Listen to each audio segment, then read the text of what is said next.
if you're able to buy me a car, then But that is somebody having their stuff together. that's somebody who's having their stuff together, right? If you can buy me a car, not mentally and emotionally. yeah, right. Not saying I can't buy my own car, I can, yeah. right? But I'm saying if you're able to buy me a car and it's not an issue, and it's not a threat to your life or to your well-being or to your finances, then you're an eligible bachelor for me. Okay. All right. What type of? We talking like Chrysler? You know, a little Honda? No, we're talking about a luxury vehicle. Luxury. All right. Yes, Damn. we're past that, honey. I'm grown. If I buy A luxury vehicle, huh? Man, you can't make this stuff up at all, can you? You're a morbidly obese woman. Probably still single, seeing how that you're talking about your dating standards. And you're saying straight up to the entire planet that in order for a man who has zero to no legal obligations to you at all whatsoever to be eligible to just date you, and that's really it, just date you. We haven't even talked about fun in the bedroom yet or married, but just to date you, he has to be willing, be capable of buying you a luxury vehicle. Lily treats you to a luxury vehicle. Wow.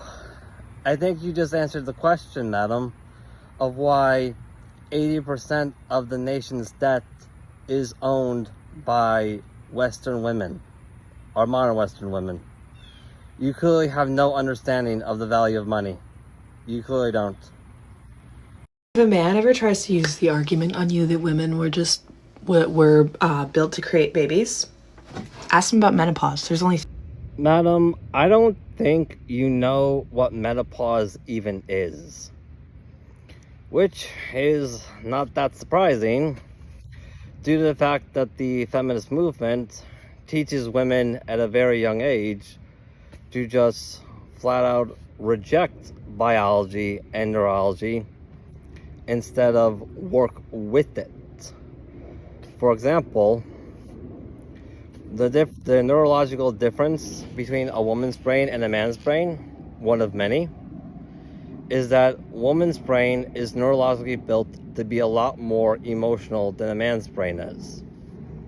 As a result of this, the average woman has a much higher need for positive validation than the average man, which is probably the most likely reason why we're seeing more and more of these videos come into play the closer and closer we get to 2030. You're actually feeling the silence that the men used to fill in your life. You really are. 3 animals in nature that have menopause. We are one of them. The only biological purpose for that is that we need to pass on knowledge. Madam, education and neurology, as well as biology, these are completely separate subjects. One would think a full-grown adult would know that. One would think, but I guess not. Men can keep producing sperm until they die, i.e., you guys were actually born just to procreate, not us. That's your purpose, not ours. We get to choose. The egg gets to choose. And we have menopause, which means our value is actually not in our Men can indeed produce sperm until the day we die, madam. Men are also the ones who built your houses, we built your buildings, we paved your roads, we managed your sewer system. We also invented democracy, so we gave you your voting rights as well. And if your argument is that you're going to withhold eggs from us, well, we can get away from overseas very easily and produce babies that way. So what leverage are you claiming you said you have again over men? What was it again? Large-scale oppression of women wouldn't be possible without the complicity of the men around us. In order for there to actually be large-scale oppression of women, madam, something in the system would have to exist that would stop the average woman from doing whatever it is she wants that's not biologically related. So, do you mind telling us all what that is assuming that your large-scale oppression actually does exist? Like, it does exist, right? Or does it?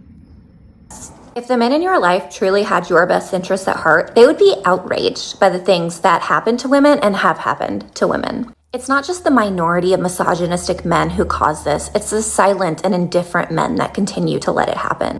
What are we allowing to happen, madam? Like, what is it? What exactly is it that you are complaining about right now to the entire planet? Quite literally. Like, what are you complaining about? You clearly live in a nice house.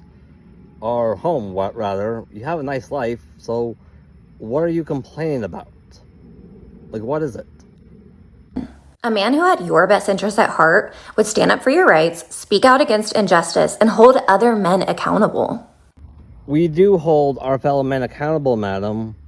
And I know this because every time one of you ladies cry victim, you always expect a man to come to your rescue. And I know this because that's one of the feminist tactics, where you're very quick to start a fight with a man, but you never finish it yourself. You never do. You always expect another man to finish your battles for you. That's literally what you do. Imagine how different things would be if men used their voice to hold others accountable, to speak out against misogyny, to challenge their own bias and their own privilege. It wouldn't feel like such an uphill battle for women to win this never-ending war of oppression. Oh, really? And what about you, madam? When exactly are you going to start speaking out against your fellow women and tell them that, like, hey, violating a man's constitutional right to due process and be innocent until proven guilty is not okay? When are there going to be women out there who are going to be saying to their fellow women, hey, using a man's biological need as a weapon to villainize and shame him is not alright. In fact, it's kind of disgusting and is very sexist. I'm asking this because I've been around for a while now and I have yet to see a single woman do that. And every time I ask the Western women why you're not doing this, the excuse is always the same. I don't feel comfortable doing it. Well, what exactly would you feel comfortable with? I think that's a question you should ask.